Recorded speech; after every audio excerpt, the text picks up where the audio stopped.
बिटिया क्यों न पूछवैया दहेज बिना, बिटिया क्यों न पूछवैया दहेज बिना, बिटिया क्यों न पूछवैया दहेज बिना।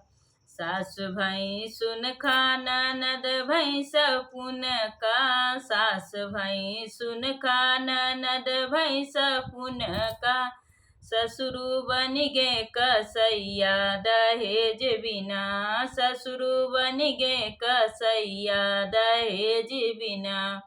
बिटिया क्यों न पूछवैया दहेज बिना, बिटिया क्यों न पूछवैया दहेज बिना। सास दे नुनवा ननद दे तेलवा, सासु दे नुनवा ननद दे तेलवा, जरी गई भैया के बहिनिया दहेज बिना, जरी गई भैया के बहिनिया दहेज बिना, जरी गई भैया के बहिनिया दहेज बिना। बिटिया क्यों न पूछवैया दहेज बिना, बिटिया क्यों न पूछवैया दहेज बिना, बिटिया क्यों न पूछवैया दहेज बिना।